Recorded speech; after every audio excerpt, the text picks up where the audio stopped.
Details చూస్తే ఈ నెల 4న తెలంగాణ కేబినెట్ విస్తరణ జరిగే అవకాశం ఉంది.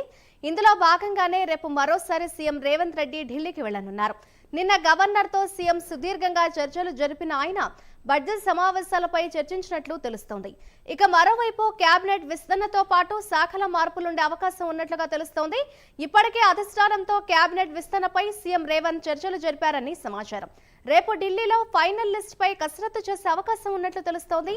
ఈ నెల కొత్త మంత్రుల ప్రమాణ స్వీకారం సైతం చేసే అవకాశం ఉందని, అందుకే రేవంత్ రాజ్భవన్ లో గవర్నర్ కలిశారని సైతం వార్తలు వినిపిస్తున్నాయి.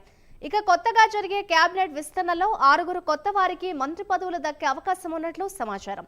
ఇందులో 2 బీసీ, 2 ఓసీ, 1 మైనారిటీ, 1 ఎస్టీకి మంత్రి పదవి దక్కనుందనే సమాచారం అందుతోంది. ఇక మరోవైపు ఈ నెల 23 నుంచి బడ్జెట్ సమావేశాలు ఏర్పాటు చేసే అవకాశం ఉందని సమాచారం.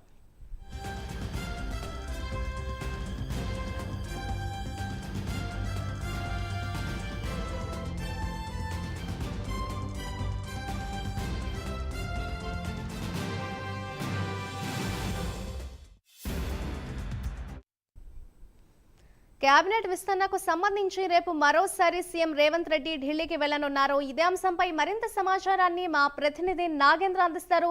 నాగేంద్ర, చెప్పండి, కేబినెట్ విస్తరణకు సంబంధించి మరోసారి అధిష్టానంతో చర్చలకు సంబంధించి సీఎం రేవంత్ ఢిల్లీకి వెళ్లబోతున్నారు. రేపు ఓవరాల్ గా వారి పర్యటన డీటెయిల్స్ ఏ విధంగా ఉన్నాయి? Thank you Madhuri. కేబినెట్ విస్తరణకి ముహూర్తం దాదాపుగా ఫిక్స్ అయిందని చెప్పాలి. 4వ తేదీన కేబినెట్ విస్తరణ చేస్తారనేటటువంటి వార్తలు అయితే వినిపిస్తున్నాయి. ముఖ్యంగా 4వ తేదీన జరిగేటటువంటి కేబినెట్ విస్తరణకు సంబంధించిన అంశంలోనే ప్రధానంగా నిన్న గవర్నర్ తో దాదాపు 2 గంటల పాటు కూడా సమావేశం కొనసాగడం జరిగింది.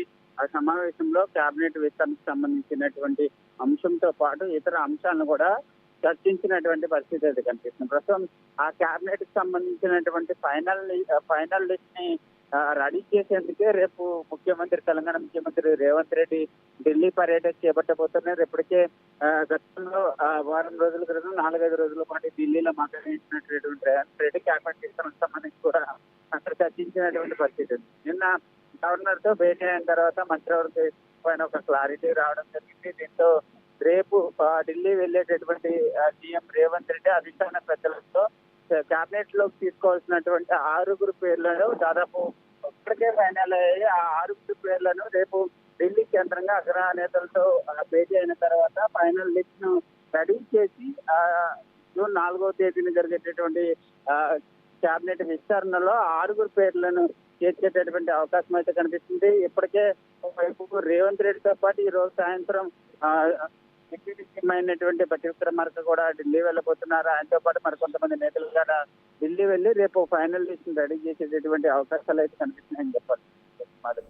అండ్ మంత్రివర్గ విస్తరణకు సంబంధించి నాగేంద్ర, కొత్త వారికి 6 అంటున్నారు. ఏ సామాజిక వర్గానికి అధిక ప్రాధాన్యత ఇచ్చే అవకాశం ఉంది అని అనుకోవచ్చు అంటారు? మాధురి, సామాజిక సమీకరణలను పరిగణలోకి తీసుకొని ఈ కేబినెట్ విస్తరణ జరగబోతుందని చెప్పాలి. ముఖ్యంగా 6 కేబినెట్ లోకి వచ్చేటటువంటి నేతలకు సంబంధించినటువంటి అంశంలో ఇప్పటికే పార్టీ క్లారిటీ ఉంది. దాంట్లో ప్రధానంగా బీసీలకు సంబంధించి ఒక 2 కేబినెట్ లోకి తీసుకోవాలి. అదేవిధంగా మైనార్టీకి, అదేవిధంగా ఎస్టీ, ఈ 2 సామాజిక వర్గాల నుంచి కూడా ఒక్కొక్కరికి కేబినెట్ లో అవకాశం కల్పించాలనేటటువంటి నిర్ణయానికి రావడం జరిగింది. దాంతో పాటు మరొక వైపు ఓసీకి 2 మొత్తం ఓవరాల్ గా ఈ 4 సామాజిక వర్గాల నుంచి 6 కేబినెట్ లో తీసుకోవాలనేటువంటి నిర్ణయానికి అయితే రావడం జరిగింది. ఆ 6 కూడా ప్రధానంగా మక్కలకు సంబంధించినటువంటి ముదిరా సామాజిక వర్గం సంబంధించినటువంటి వాకిటి శ్రీహరితో పాటు మరొక వైపు సుధీర్ రెడ్డి, మరొక వైపు ఇతర రాజగోపాల్ రెడ్డి గాని, అదేవిధంగా మరొక వైపు టీజేఎస్ సంబంధించినటువంటి అధ్యక్షుడైనటువంటి కోదండరామ్ కూడా ప్రస్తుతం కేబినెట్ లో అవకాశం కల్పిస్తారనేటటువంటి వార్తలు అయితే వినిపిస్తున్నాయి. దీంతో పాటు మరొకవైపు రాజగోపాల్ రెడ్డి కానీ ఈ ఇద్దరిలో ఎవరెవరికి అవకాశం వచ్చేటటువంటి అవకాశం కనిపిస్తుంది. దీంతో పాటు మైనార్టీ కోటాలో తీసుకుంటే మాత్రం సభ్యురాలకు ఇస్తారా లేక మరో నేతకి ఇస్తారా చూడాల్సినటువంటి అంశంగా కనబడుతుంది. దీంతో పాటు మరొకవైపు మరికొంతమంది నేతలు కూడా పోటీ పడుతున్నటువంటి నేపథ్యంలో కేబినెట్ సంబంధించి రేపు ఒక క్లారిటీ వచ్చేటటువంటి అవకాశం కనిపిస్తుంది. Okay, right, thank you Nagendra.